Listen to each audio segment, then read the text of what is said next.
Culpable homicide दो words का बना है, कल्पेबल एंड होमिसाइड। कल्पेबल का मतलब होता है वो किलिंग जो पनिशेबल बाय लॉ है, एंड होमिसाइड का मतलब होता है killing of a human being by another human being. Homicide दो टाइप्स का होता है, एक होता है लॉफुल होमिसाइड, दूसरा होता है अनलॉफुल होमिसाइड। अनलॉफुल होमिसाइड में मर्डर एंड कल्पेबल होमिसाइड आता है। अब अगर कल्पेबल होमिसाइड को डिस्कस करें, सेक्शन 100 बीएनएस का कल्पेबल होमिसाइड को डिफाइन करता है। ये बोलता है एक पर्सन को होमिसाइड के लिए तभी गिल्टी माना जाएगा जब वो किसी पर्सन की डेथ कॉज करेगा बाय डूइंग एन एक्ट, जब उसका इंटेंशन था कि मैं इसकी डेथ कॉज करूंगा, या इंटेंशन था कि मैं ऐसी बॉडीली इंजरी इसको दूंगा जिसकी वजह से इसकी डेथ कॉज होगी, या उसको नॉलेज थी कि इस एक्ट की वजह से इसकी डेथ कॉज होगी। एग्जाम्पल अगर देखें, ए को पता है जड़ बुश के पीछे छुपा है, लेकिन ये बात बी नहीं जानता है। ए को पता है जो भी मैं अब काम करूंगा उससे जड़ की डेथ हो जाएगी, और उसने इंड्यूस किया बी को कि तुम बुश पे फायर करो। जब बी ने बुश पे फायर किया उसकी वजह से जड़ की डेथ हो गई। यहाँ पर बी किसी भी ऑफेंस के लिए गिल्टी नहीं है, लेकिन ए ने यहाँ पर कल्पेबल होमिसाइड कमिट किया।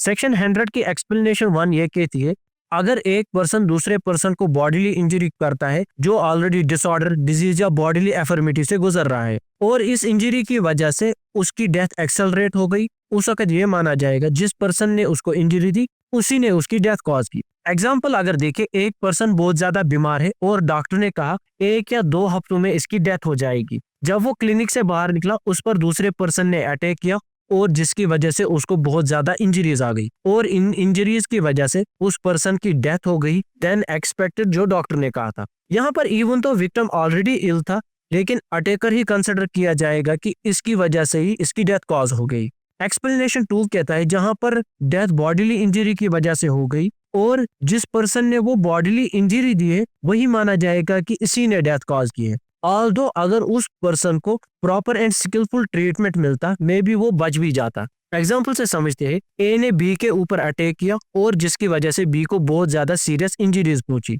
उसके बाद बी की डेथ हो गई। ये प्रूव हो गया कि अगर बी को टाइम पर मेडिकल ट्रीटमेंट मिलता मे बी वो सर्वाइव भी करता, लेकिन स्टिल यहाँ पर ए को ही ट्रीट किया जाएगा कि इसने बी की डेथ कॉज की। एक्सप्लेनेशन 3 कहती है, जहां पर आप किसी चाइल्ड की डेथ कॉज करते हैं जो मदर के वोम में है, उस वक्त वो होमिसाइड नहीं माना जाएगा। अगर आप किसी लिविंग चाइल्ड की डेथ कॉज करते हो तो उस वक्त वो कल्पेबल होमिसाइड माना जाएगा। अगर उस चाइल्ड का कोई भी पार्ट डिलीवरी के वक्त बाहर आ गया, या अगर वो उस वक्त कंप्लीटली बॉर्न भी नहीं होगा, उस वक्त उसकी डेथ कॉज हो गई, तो वो भी कल्पेबल होमिसाइड माना जाएगा। अगर पहले की एग्जांपल देखें कब होमिसाइड नहीं माना जाएगा, ए कंप्लीटली मदर के वोम में है, अगर उस वक्त किसी ने उसकी डेथ कॉज की तो फिर ये होमिसाइड नहीं माना जाएगा। कोई और ऑफेंस अप्लाई होगा लेकिन होमिसाइड नहीं है। दूसरे में अगर चाइल्ड का हेड या हैंड बाहर आ गया ड्यूरिंग द डिलीवरी और at that moment child is alive, उस वक्त अगर किसी ने उसकी डेथ कॉज की, ये फिर कल्पेबल होमिसाइड माना जाएगा। इवन अगर चाइल्ड ने कोई भी ब्रेथ नहीं ली फिर भी ये होमिसाइड माना जाएगा।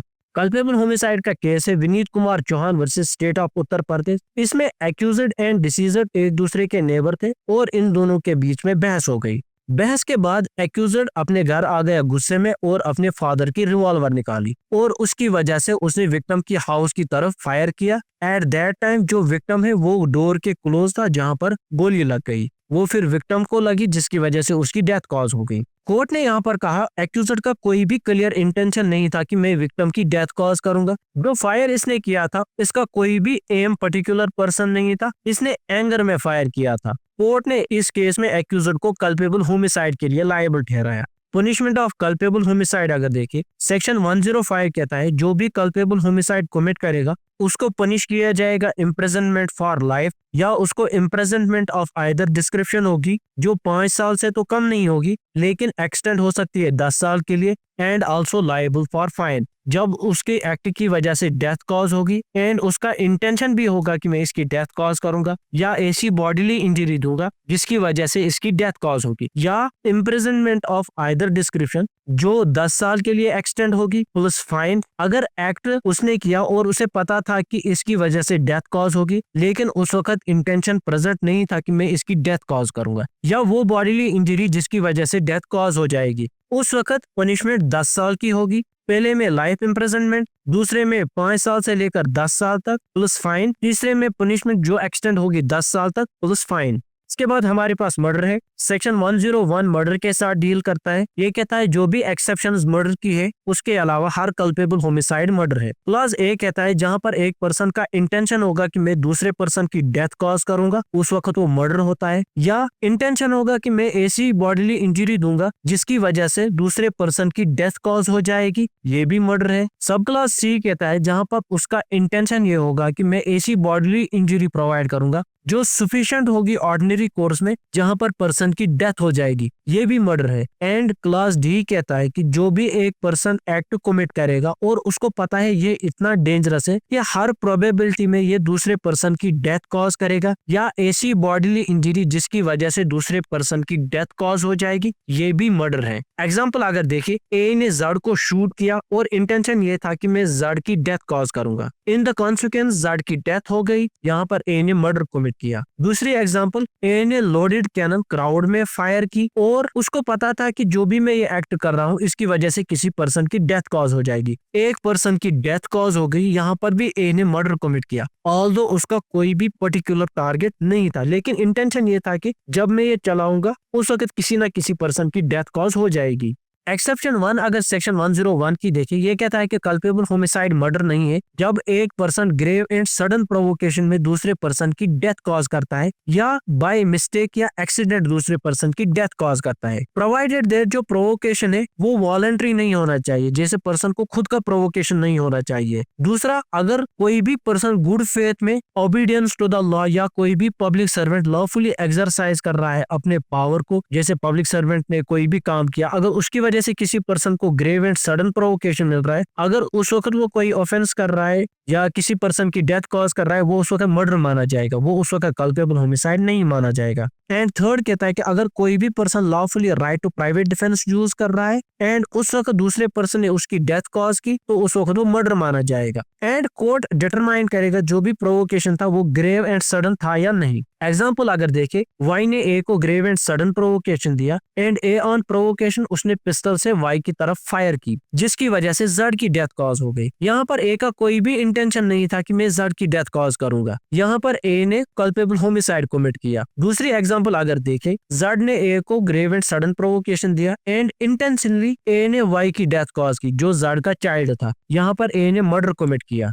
एक्सेप्शन 2 कहती है जहां पर कल्पेबल होमिसाइड मर्डर नहीं है अगर कोई भी offender right to private defence good faith में यूज कर रहा है लेकिन उसने पावर एक्सीड किया जो उसको लॉ ने दिया है, अगर उस वक्त किसी भी पर्सन की डेथ कॉज हो जाएगी वो उस वक्त कल्पेबल होमिसाइड है, वो मर्डर नहीं है। एग्जाम्पल अगर देखिए, Z tries to whip A with a horse whip, although जो ये अटैक है ये उतना सीरियस नहीं लग रहा है लेकिन वो कंटिन्यूअसली उसको मार रहा था। ए ने पिस्टल बाहर निकाला और गुड फेथ में उसकी तरफ फायर किया जिसकी वजह से जड की डेथ हो गई। ए ने यहाँ पर सेल्फ डिफेंस में अपने आप को बचाने के लिए फायर किया जिसकी वजह से जड की डेथ कॉज हो गई। यहाँ पर ए ने कल्पेबल होमिसाइड किया, ना कि मर्डर। एक्सेप्शन 3 ये कहता है कि कल्पेबल होमिसाइड मर्डर नहीं है अगर offender being a public servant या कोई भी पर्सन जो पब्लिक सर्वेंट को एड कर रहा है for the advancement of public justice, उसने एक्सीड किया पावर जो उसको लॉ ने दिया है और उस पावर की वजह से फिर किसी पर्सन की डेथ कॉज हो गई। इन गुड फेथ उसको ये लग रहा था कि ये लॉफुल है एंड नेसेसरी है for the due discharge of his duty, अगर उस वक्त किसी पर्सन की डेथ कॉज हो गई वो कल्पेबल होमिसाइड माना जाएगा, वो उस वक्त मर्डर नहीं है। एक्सेप्शन 4 ये कहता है कि कल्पेबल होमिसाइड मर्डर नहीं है अगर सडन फाइट में किसी पर्सन की डेथ हो जाएगी and without the offender has taken the undo advantage या एक्टेड इन क्रूअल और अनसेफ मैनर। जैसे इसकी एक्सप्लेनेशन ये कहती है कि जब भी सडन फाइट होती है उस वक्त ये डिटरमाइन नहीं कर सकता है कि किसने असॉल्ट पहले किया या किस पर्सन ने पहले प्रोवोक किया, ये डिटरमाइन करना उस वक्त मुश्किल है, तो फिर ये कल्पेबल होमिसाइड माना जाता है, ना कि मर्डर। एक्सेप्शन 5 ये कहता है कि कल्पेबल होमिसाइड मर्डर नहीं है जहां पर एक पर्सन की डेथ कॉज हो जाए एंड वो पर्सन 18 इयर्स के अबो है, सफर्स डेथ या रिस्क ले रहा है डेथ की with his own consent. Example से इजी हो जाएगा, ए एंड बी दोनों 18 इयर्स के अबो हैं। बी एक एक्सट्रीम पेन से गुजर रहा था, वो fully conscious and sound mind person है। बी ए को कंटिन्यूअसली रिक्वेस्ट कर रहा था कि मुझे लीथल इंजेक्शन दो जिसकी वजह से ये पेन खत्म हो जाएगी। ए ने उसको इंजेक्ट किया जिसकी वजह से बी की डेथ कॉज हो गई। यहाँ पर ए ने कल्पेबल होमिसाइड कमिट किया, ना कि यहाँ पर मर्डर कमिट किया, क्योंकि बी को पता था जो मैं रिस्क ले रहा हूँ इसकी वजह से मेरी डेथ भी हो सकती है, इसमें एक केस ला है Virsa Singh versus state of Punjab. Virsa Singh ने स्टैब किया डिसीजर को उसके एब्डोमेन में, जिसकी वजह से उसके वाइटल ऑर्गन्स पे बहुत ज्यादा चोट लग गई और उसकी डेथ कॉज हो गई। डिफेंस ने इस केस में आर्ग्यू किया कि इस केस में इंटेंशन प्रेजेंट नहीं था कि डेथ कॉज करने की, तो इस वक्त ये मर्डर नहीं है। लीगल इशू इसमें यह था कि जो बॉडीली इंजरी है ये कब अमाउंट हो जाएगी मर्डर। सुप्रीम कोर्ट ने इसमें कहा जब भी ऐसे सिचुएशन हो तो उस वक्त प्रोसिक्यूशन को 4 चीजें प्रूव करनी पड़ती है। पहली कि बॉडीली इंजरी हुई है, दूसरी ये बॉडीली इंजरी इंटेंशनली थी नॉट एक्सीडेंटल, एंड ये इंजरी सफिशिएंट है ऑर्डिनरी कोर्सेज में जिसकी वजह से पर्सन की डेथ कॉज हो जाएगी, एंड इस इंजरी की वजह से फिर डेथ कॉज हो जाएगी उस पर्सन की। कोर्ट ने इसमें कहा जो एक्यूज्ड ने यहाँ पर इंजरी दी है वो इंटेंशनली थी और इस इंजरी की वजह से दूसरे पर्सन की डेथ कॉज हो गई, हेंस इस पर्सन को हेल्ड किया मर्डर के लिए लायबल।